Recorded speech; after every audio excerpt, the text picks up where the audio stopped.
Bismillahirrahmanirrahim. Alhamdulillah. Allahumma salli ala sayyidina Muhammad wa ala ali sayyidina Muhammad. Al-Imam al-Bukhari wa sahihuh.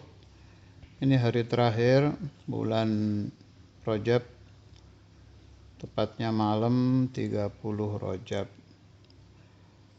Pembahasan akhir ini saya ingin masuk tentang faha min qabril imamil Bukhari raihatul miski ayyaman.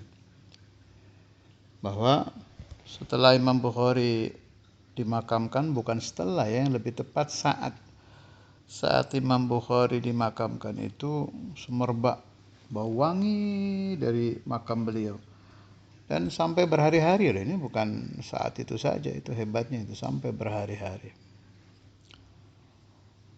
Ini paham saya ya, mafahimuna, paham saya. Allah itu berbicara kepada kita manusia dengan kejadian. Sanurihim ayatina fil afaq. Berbicara dengan kejadian, termasuk ayat-ayat Allah itu, bahwa beliau itu azim indallah, orang agung. Kabir indallah, orang besar. Mahbub indallah, dicintai Allah Ta'ala.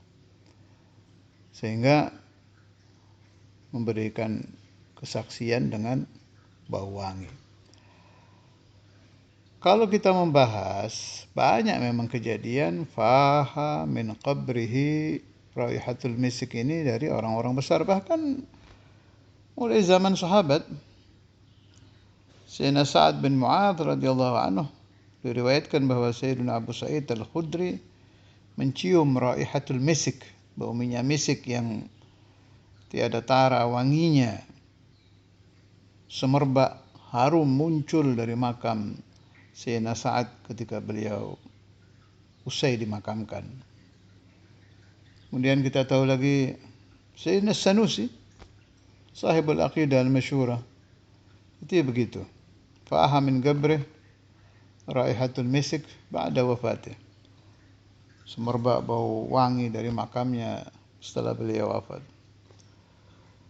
Kalau yang sampai ratusan tahun itu, dan saya sempat membuktikan sendiri, dan saya termasuk orang yang percaya dengan kejadian ini, itu makam Sayyidina Ali Al-Uraibi di desa Ured. Tapi ini dulu, sekarang udah nggak ada, ditutup. Allah alam makam beliau dibongkar, dipindah atau bagaimana. Yang jelas saya masih mengalami, kita kalau ziarah ke Madinah itu, akhbarani sadiquna sahibuna Abdurrahman bin Muhammad Al-Idrus.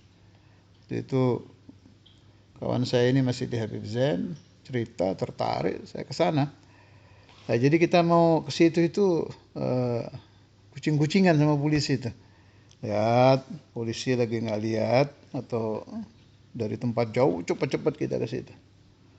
Ada dinding gitu, di tengahnya ada lubang kecil, ya kayak zaman dulu kalau kita lihat orang di penjara itu lah, kotak gitu. Dan kita hirup, semerbak bau wangi itu. Itu betul itu, saya mau buktikan sendiri itu. Malah saya jadikan adat setiap umrah berusaha ke situ. Tapi akhir-akhir zaman Gus Dur itu sudah mulai ditutup. Sebab saya ingat Gus Dur itu nelpon Rahalil cerita tentang ini. Sekarang sudah tidak ada, itu ditutup. Wallah alam, yang saya agak lupa makamnya dipindah apa tetap di situ. Yang jelas sudah nggak ada itu tembok itu. Maklum sana aliran Wahabiyah ya. Yang gharib, Sayyidina Ali Al-Uraibi itu terus-terusan wanginya itu. Bukan kadang muncul, hilang. Enggak, terus.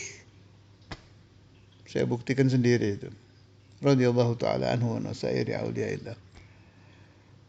Kemudian yang baru-baru ini, beberapa tahun akhir ini, belum terlalu lama, waktu makam Kiai Said bin Armiya bin Kurdi, Kiai Kurdinya ini. Waktu makam kakek beliau di Cikura itu direnovasi. Kejadian itu. Faha min qabrihi raihatul misik. Dan yang mencium bukan satu orang.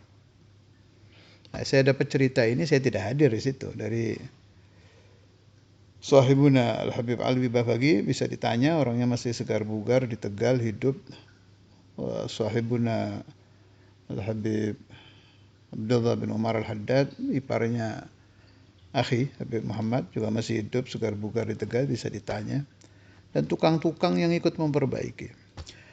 Alhasil, setiap orang soleh,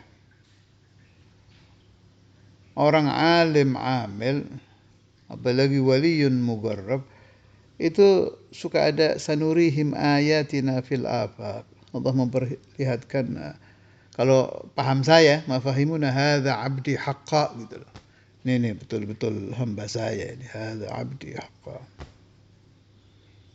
Jadi jangan diartikan itu kejadian alam tiba-tiba muncul, ya Allah.